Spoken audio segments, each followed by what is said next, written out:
over to something I finally got to play. I won't go on too long, but something I really enjoyed is I finally got to play The Last of Us. It's something I had said I'd wanted to do after watching the show. So if you don't know, I played The Last of Us Remastered on the PlayStation 5. So when you say remastered, it's the 2014 PS4 version. Okay, so it's the PS4 version. You're not playing the remake. I think I'm gonna play the remake eventually as well. I don't know if it's gonna be worth it now. Really? Like I mean, I'll let you kind of tell me how you're feeling about it, but there's not, I think, a big enough difference between the remaster and the remake. I think that's why I was trying to encourage you to play the remake first, because that probably would have been your best experience. So playing that first, there's no need to go back. But playing the old stuff and then trying to play the new one to get any benefit out of, I don't think you're going to get much, but I could be wrong. So rather than get into all of the intricacies with this game itself, I kind of wanted to just kind of talk about my feelings between the show and the game kind of now. Like, I'll talk about some stuff for the game, but I found myself loving the game. I thought it was awesome. Like, from a story standpoint or gameplay standpoint? Well, the story beats are very similar to the show, so I kind of saw most of the beats kind of coming. But yeah, in terms of the gameplay, like, the gameplay is what kind of surprises me, is like, because I had always heard that, like, it was very cinematic and more like a movie, and I thought the gameplay was awesome. Like, I actually feel like Joel in this game, like, makes the Pedro Pascal version kind of weak sauce in a bit, because you have, like, such an array and an arsenal of, like, weapons, like, throughout the game, and it's like most of those weapons, like, you don't get a flamethrower in the in the TV show and stuff, and like Joel, the ending much more interesting. Yeah, Joel is, like, my opinion, I think Joel is way cooler here. I will say the one thing that I feel like the TV show did mildly better than the game. The only thing I thought was I really do think Pedro Pascal brought a lot to the Joel character. I feel like he, for certain scenes and certain dialogue sections, I feel like he was really able to get across a little bit more emotion than Joel kind of conveys here. It's not like a huge leap, but I felt like that was something that I preferred. Unfortunately, I thought Bella Ramsey didn't really bring a heck of a whole lot additional stuff to the character of Ellie, other than the one scene where she's in the cage, with David. Like I feel like Bella Ramsey actually brought a little bit more for that section. How far are you in the game? Just out of curiosity, I have not watched your Let's Plays. I finished it. I don't care. I was kidding. Oh, I beat the game. I beat the game. Oh, you beat it? Okay. Yeah. Good job. Sorry. High five. I'm trying to think. There was one other thing I thought that the only other thing I thought that the TV show I think I liked a little more than the game is I kind of liked what they did with Bill and Frank a little bit more, simply because if you really look into it, Bill and Frank in the game, they're kind of not likable. Bill is kind of an a-hole who kind of, he helps you out, but simply because he's doing you a favor, and like they do have like a relationship, but they're very like not in it for each other, because I don't know, they're very offsetish, and I don't know. I didn't like Bill as much in this as I did. Maybe it's just because of Nick Offerman. Nick Offerman, maybe just him alone made it more entertaining. But so I kind of want to touch base on a couple of things. So the how do I want to phrase this? The lack of emotion, you said Pascal, you thought did a better job at exuding some emotion. This is why I think I wanted you to play the remaster or the remake a little more.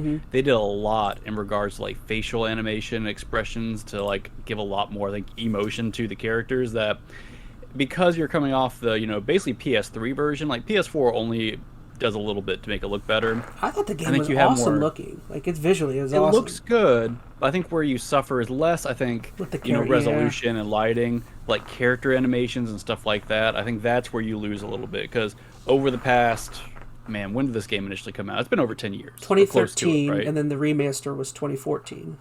In 10 years, there have been some big advancements in like animations and whatnot, and that, when I did watch the side-by-side of like remaster versus remake, that was the first thing I noticed. I'm like, okay, that I think is genuinely an improvement. I don't think it's necessarily enough to go replay the game again, but if it was my first time experiencing it, I would have wanted that higher, animation, fidelity, et cetera, et cetera. So I'm curious if you would have seen that, updated version, if that would change your feelings on the emotional side of things. I still like the game version of Joel better than Pascal. Not that I don't like Pascal. I think he did an incredible job. But I feel like, and maybe just because I haven't played it in so long, that the Joel in the game is a little more subtle in his emotions. Like, it's there, but it's a little more underneath the surface. So you do have to dig a little more, but the game gives you a lot more time, I think, to do that, too. The show, because it's a show, it's a lot faster paced, so you don't spend as much time. If they weren't being quite as emotive with how they were feeling and trying to express things with, with facial expressions and the way they were interacting with other characters, I think things would have got lost a little more. The game, I think, has the liberty of being a little more subtle with how they kind of, I'm thinking of a good way to explain this, but how emotive they are. They give you more to dig into throughout gameplay and like small little quips they make with each other. So I don't know. I like the subtle aspect of it. The gameplay, man, the gameplay is not bad. I never thought it was really incredible. I really loved the gameplay. I thought it was fun. I thought it was fun. I mean, I haven't played the first game since I think close to when it came out, and at the time I thought it was probably better than I probably think it is now. Like, comparatively, trying to think back, I recall it being fine, and comparative to other games like it. 2, I think, really built upon that, and 2 definitely has, I think, better gameplay overall. It's not that it's ever been bad gameplay, it was just never anything innovative. Like, that was also the era of third person, over the shoulder, cover based everything, and that's what this game is. So the game is just so cinematic, like how scenes kind of play out, and like when you're walking and talking and everything. It's all so, it has really good set pieces, good pacing, like that. Even not cutscene stuff is like looks awesome. Yeah, I mean, that aspect of the game I think is great. If I'm thinking just like moment to moment, like combat and whatnot, it is all serviceable. It is not bad. I would not say it's incredible. The AI is can be a little wonky. Like there'll be like the enemies will kind of just walk towards you a little bit at some point. Not the clickers. The clickers are pretty good about hiding, but the human AI, they kind of they'll just kind of walk out into the open a little bit. But I think it's interesting too. I have a coworker who's also playing through the game, and I think he's playing the PC version, the new one that just came out. Yeah, so that's another issue. But he's playing what is essentially the remaster of it. And he's saying the same thing, like the gameplay he's not loving. He's feeling like it's a little mid, but he's loving the story. And once again, I think that's the general take on it. I'm not trying to, demean or kind of take away from your feelings on the gameplay. If you like it, that's awesome. I was gonna say, what I also think helps the gameplay is just the fact that like the clickers and the actual zombies are like a focal point of the combat, of the gameplay, and it's like there are like actual scary scenes in the game, and it's like the show doesn't do the show does not doesn't do a good job of conveying how dangerous of a threat the clickers are. And well, I think that's a side effect of it's a TV show with probably a very tight, run time. It has to squeeze in so much story in. What was it? It was 9 episodes, right? Not a lot of time to do that. And all the parts of the game where you have those moments where the clickers are scary and intimidating are during large gameplay sections. And that's what they pretty much had to cut to make way for the narrative. So, I don't know. Which part are you thinking? No, I was just going to say what I think they replaced that with, now that I'm thinking about it, is that they replaced a lot of the gameplay cool type oriented things. And I think that's why in a lot of those sections, they have replaced it with a lot of those deeper lore, like backstory sections into the enemies and stuff. Whereas, like, in the game, you don't know anything about, like, there was no Catherine or, the Sam. Right, Sam, they went more character focused. Yeah, and you don't know anything about that. And then in the TV show, they went deep into David's of town and everything, and you don't really get to see any of that in the game, which I actually like. I'd like kind of not knowing a lot of that background stuff. I feel like the show had to focus on that, like you're saying, to make up for the fact that it can't have these like deep, robust gameplay sections. Well, you gotta think too, it's not even just the lack of gameplay sections, but where the game was able to elaborate on lore through like they didn't have audio logs, but like it was like little note cards and books you could pick up. Like that's how they could expand the universe. Like you as the gamer could just be interacting in the environment and have environmental storytelling. They can't do that in the show, so they had to find ways to just overtly be like, here's something that enhances the world building. So they bring in the Catherine character. They try to build up the David storyline. And you could argue if that was a good or a bad idea to build up those specific characters, but I think that's more what they're replacing. Unless they were trying to replace the gameplay, they were trying to replace those moments that you lost out on just environmental storytelling from the game. That would be what I think. And I think for the most part that was a good choice. Like the Catherine stuff in retrospect I appreciate more. Like when I kind of think about how it fit into the show. The David stuff, I'm a little iffy on, but I think partially is I just didn't like that David character nearly as much as I did in the game. Liked the David in the game far more than the TV show. I hate to say it, I feel like they kind of didn't do that character justice in the show.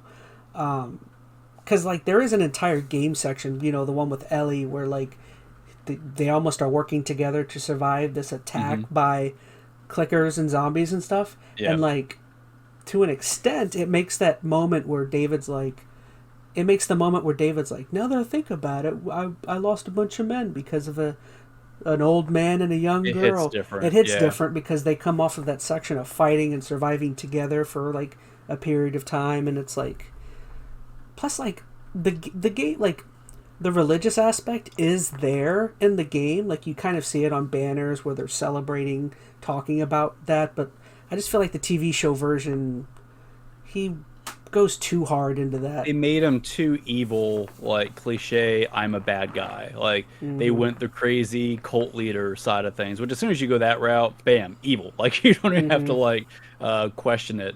Although in the game he was undoubtedly a bad guy, it was all a little more subtle. It's very subtle, yeah. Yeah, like I think few people would argue that his motives were good, but you could at least try to understand him a little differently. It came across, I said, more subtly and I think more impactful. So I feel like the game did better in most cases with how they represented characters. I agree. The Bill and Frank too, I liked better in the game for two reasons. I don't know how much you kind of found this in the environment. Did you read any of like the little notes that Frank had left Bill? I read a couple of them, yeah. And they were just kind of him being just kind of like, screw you, Frank, or screw you, Bill. There's more to it than that, though, because there's parts where it kind of elaborates on they had a relationship. Like, I mean, they had the same type of relationship, but I don't know. I liked that it ended poorly. Like, I know why, or I think I know why the show went kind of, bright, rosy kind of storyline for Bill and Frank.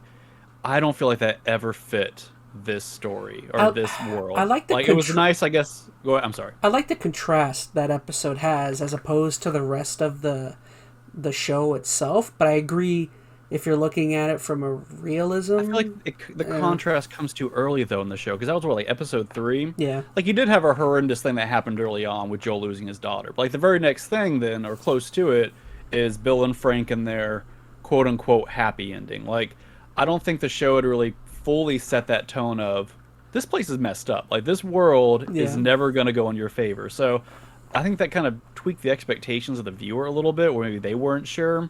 Whereas in the game, it is just like bleak, bleak, bleak, bleak. Like every time there's even a moment of hope, it is brought down as quickly as possible. And I think that's kind of, I don't want to say it's the point of the game, but that is such a tonal aspect of the game that I feel like got lost when they shifted the Bill and Frank story. Like, I understand, I think, once again, why they went the direction they did for the show.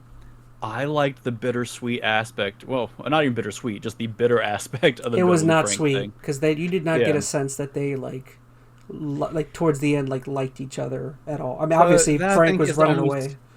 The whole game, though, is, like, all about tragedy and, like, not letting yourself... it's a human condition kind of story, right? Not opening up when you had the chance, not loving somebody when you had the chance, not doing whatever you needed to when you had the chance, because this world's just going to rip it out from under you.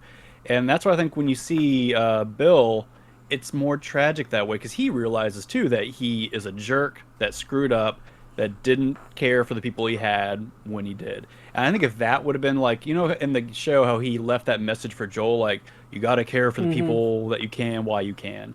I think that would have been more impactful if he had lost Frank. Because then he's like, crap, I lost the one person I cared about because I didn't open up or I didn't do whatever. That's, I think, a more powerful, thing to leave Joel with. To be like, if you don't do it, this is exactly what's going to happen to you.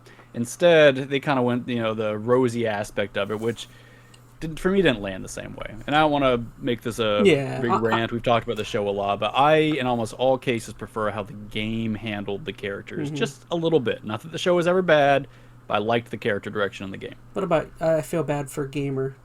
Gamer, do you have anything to add? No, I don't. No? You haven't played the game, right? No. Oh, you haven't played the game. I'm on the fence for a PS5 right now. That's why. Oh, okay.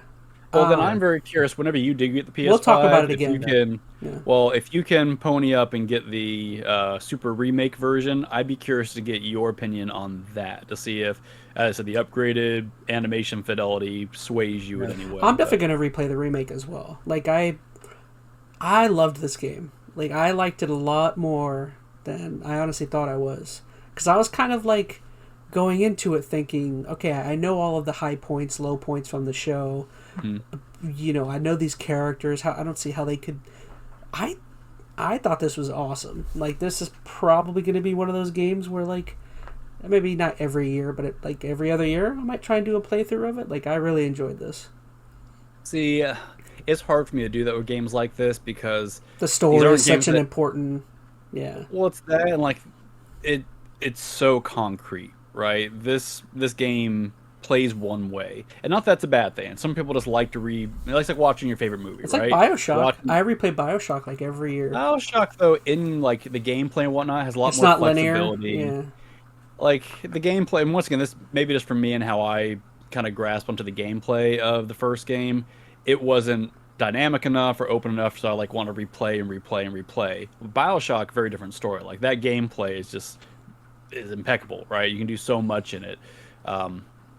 So I don't know. I will probably never replay the game again. I would play a sequel, but I think that game was just too concrete for me to want to re-experience it that way. I also like that it was so short. Like, I beat it in 13, 14 hours. Like, I miss a good, short, tightly packed narrative. Yeah. Shoot, there was one other thing I wanted to add. Oh, no. I had something, like, right on my mind. Alright, oh well, I'll have to drop it. But, I don't know, I really enjoyed it. That's all I wanted to add. It is a great game. Like, I'm not trying to take, I know I've probably come across a little harsh on it. It's one of those top 10 games, right, for most people. I mean, it is a masterpiece in, most important metrics, gameplay aside, maybe, but, I mean, it's one of the greatest games, or at least on the list for a reason, right, so... Alright. Well, that's all I wanted to add. I had fun with it. A few moments later. Oh yeah. Oh my gosh, I just remembered what my thing I wanted to say on The Last of Us was. Oh well. It just hit me. Back to it if it's quick. Oh no, I just wanted to say with the game, like, something else I really loved was like the attention to detail for the environments. Like every like room, house, and everything you go into is like a different theme, and like there are normally like note-setting places that like intricately details what that family or whoever was living there was going through, which is really cool. Yeah. Like I saw one apartment that was all spicy and Latino themed. Made me feel all nice. Yeah, no, they had excellent world building. Like they have like literally apartments and houses that are like ethnically themed, showing that like a Hispanic family lived here or something. You know what I mean? It's really cool. They found your house with your tiny little room and your game. It's all on the wall, all burned up from the apocalypse. Yep, pretty much. I'm still and sitting just in my little neck-bearded skeleton. Just my skeleton. Yeah. For some reason, the beard is still there and everything's gone. All right, so now we're gonna move on to our speed.